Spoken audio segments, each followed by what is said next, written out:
Hi everyone, Armoured Pants here, and I have Super Conqueror Complete Guide for you. I know that many of you got this during the Christmas event in Globes, etc. And a lot of you therefore asked me if I could do a guide for it, so happy to do that for you guys.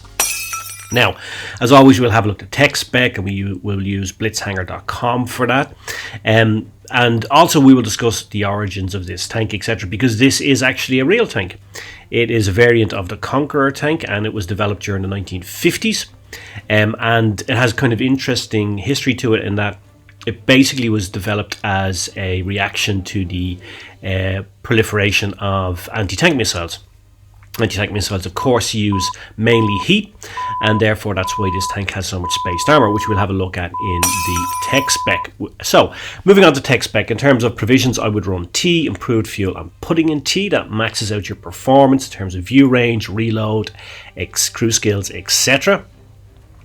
I would run gun rammer, supercharged, refined gun, but calibrated shells is also a good option on this because it has HESH. Has a 120mm gun, and HESH is your third round type. Reload is 8.4 seconds or 9 seconds if you use calibrated shells, and that choice is up to you. Pen is 259mm, 326mm, and 110mm with the HESH with gun rammer. Now, if you use calibrated shells, the HESH goes up to 121mm, which is why you might want to consider using calibrated shells. 272 and 342 are your pen on AP and APCR. Damage points are 400, 340 and 515 on the HESH, which is why, as I said, calibrated shells is an option you may want to consider. Muzzle velocity is 1387 meters per second for AP, and HESH going up to 1734 meters per second for APCR. That's a big increase for APCR, so you may want to consider cycling through your shells, particularly for fast moving targets. Gun index is 13.1. It's poor for a tier 10. It's not great, but you know, it's okay. It's adequate. It's about tier 8 type of gun handling, so it's not bad. You can get by with it, particularly if you're fighting at close range. Over distance, then you need to be a bit more careful. Now, there is good news on its mobility, because its mobility index is 2.74, and that's much better than many tier 10 heavies. For example, the VK9001P that we just recently reviewed only has a mobility index of 1.9, so it's almost one whole digit better. So it's pretty good. It's pretty mobile. Concealment number as well at 324 meters view range, which is like what a Vickers Light has. You'll get spotted up at 296 meters if you're not moving, 307.6 meters if you are moving, and your own view range is only 282. So expect to be easily spotted, and expect to play with a light bulb over your head quite a lot. But that's a feature of British heavy tanks, right? Now, here's what this tank is about, right? It's about this spaced armor. And as we said, in the history of the development of this tank, the spaced armor was added in to combat anti-tank missiles, which are mainly heat-based shells.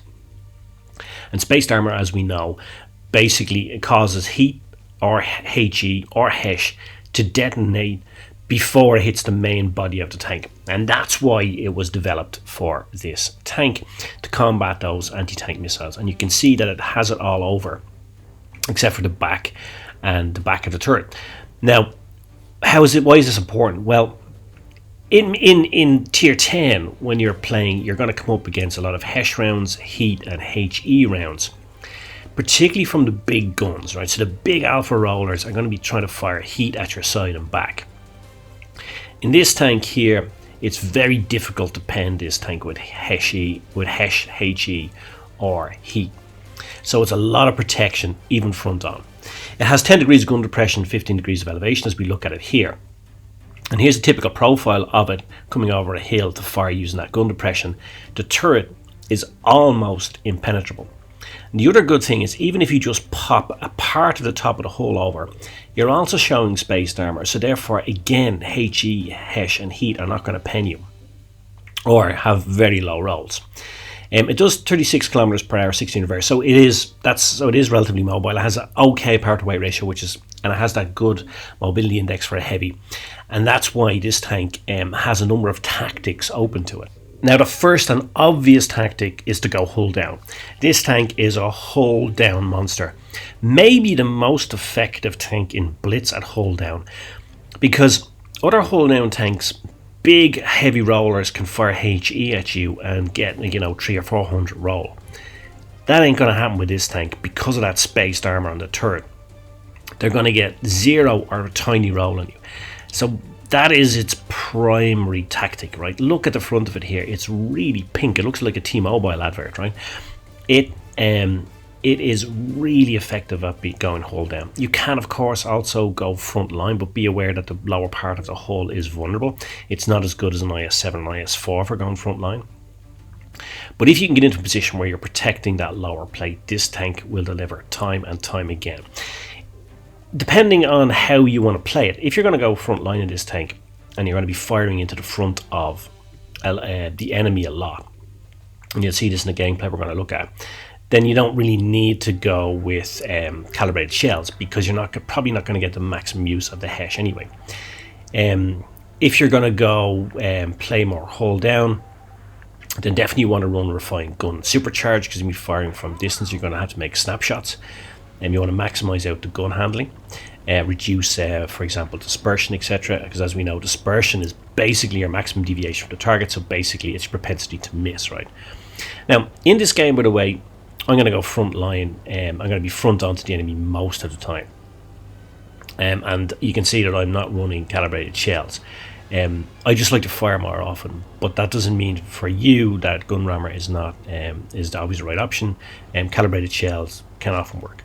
Now, if you're wondering why I went to B here, because you know that I often say you should play as a team, and you need to kind of keep with your team, and you can see most of my team went to C. About 3 games before this VK did exactly the same thing. He went down the middle of the map, and I recognized his name when I was when we were just coming out of spawn, or at least I thought it. I was 90% sure it was him. So I thought he's going to go for B again, and I want him being in there, capturing that, and then putting a lot of pressure on us. Plus, the terrain on this map gives me a slight advantage over him, in that I can hide the lower part of my hull. And you saw there I got some bounces first, while I was able to pen him and he wasn't able to pen me. Now we're in a face hugging type thing. This is one of the real advantages, by the way, of now showing the shell impacts in Blitz. All I have to do is just keep aiming for the same part. So basically now the game is telling you where you penned the last time, and you just keep penning. And you can see face hugging in this tank is, because you're hiding the lower part of your hull when you're face hugging, it's very difficult to get a shot on this tank. And of course you can't use HE or heat, because you've got all that spaced armor. So face hugging is another thing that this tank excels at. And we're going to capture B. I've already cleared off their big heavy, one of their most dangerous tanks. Okay, I took a couple of hits, but that's what you expect when you're face hugging like that. But now we have a huge advantage, right? We're going to capture base first. We've taken out one of their big heavies, one of the big heavies that has a lot of hit points, by the way. That thing takes a lot of fucking killing, right? So we see here I'm in a good position now, and I'm actually able to support my my team from this position. And from here I've laid the foundations for a good win for my team, but also mastery badge for me. And by the way, this mastery badge is delivered, and I think it's like 5.5k damage, something like that, without firing HESH. I don't think I fired HESH once. Now, players like Meadsy, for example, they love the HESH. Meadsy, for example, loves playing the 4202 because, and if you saw in the Q&A, just because he knows how to make that HESH work, and he's able to get those big rolls all the time. But of course in the medium tank you're in positions where you're more side and back onto the enemy than you are when you play a frontline heavy tank. If you decide to play frontline, and as you can see in this, I kind of played a frontline role. So I don't think I fire a single HESH round in this. But in a way that's good, right? Because if you're cycling through tanks and you're not familiar with HESH, it shows that this tank can deliver just by firing your standard AP and APCR rounds. Here I could have maybe tried HESH here, But really, I wanted to, basically what I'm doing here to this FV is I'm basically I'm out gun handling him, right? His aim time, his dispersion, all that means that there's no way, all things being equal, he's going to get a shot off on me before I get a shot off on him. You can see here, I'm just basically out gun handling him. I make him fluff his shot, and that's just when you have, and this is why, good, by the way, guys, calculating the gun index on your tanks is so important, because once you know, and there you see beautiful snapshot delivered. So the gun handling of this tank, as I said, when the target's not too far away, the gun handling of this tank is pretty good. And when you know what the gun handling index is on your tank and what the gun handling index is on the FV and the Death Star, you can have confidence that you can basically outgun handle him, that you're always going to be able to put shots in on him before he can put shots in on you. And that's why understanding the mechanics of the game, the algorithms that go into it, and how those mechanics work are so important, and how they make such a difference in delivering good performance consistently. Because this game is all about mathematics, algorithms, and mechanics. And if you don't understand them, or if you do but don't utilize them to your advantage, you're always going to be performing below your optimum and your full potential. And that's why I always try to put the mechanics of each tank in a way, emphasize it. And I know some people find that a bit boring and that, but if you want your average lowest common denominator content, there's many other YouTubers out there who will do that for you. But I try to maybe take it to a little bit more of a cerebral level where we can maybe improve and you guys can play to your maximum potential. So anyway, guys, pretty decent game, the Super Conqueror there. I think it showed its good characteristics, what it's good at, and how to play it to good effect, and how you can really utilize that gun handling, but especially that armor profile that it has, because this tank, if you play to its strengths, is really effective. And we'll have a look at those now as we quickly recap and have a look at the key characteristics of this tank. So as I said, it was a real tank, which is great. It's always good to have those in Blitz, because I know a lot of you are tank lovers and love the history of tanks, so it's always good to be able to play with a tank that actually existed. And this is an excellent heavy tank. Also, by the way, we didn't mention before, but it's also collectible, so therefore has better credit coefficient. I couldn't find the details on it, but I think by looking at regression analysis based on the achievement, it's probably around 140%, so good credit earner. The spaced armor is basically a super add-on at tier 10 for the reasons that we discussed during the tech spec.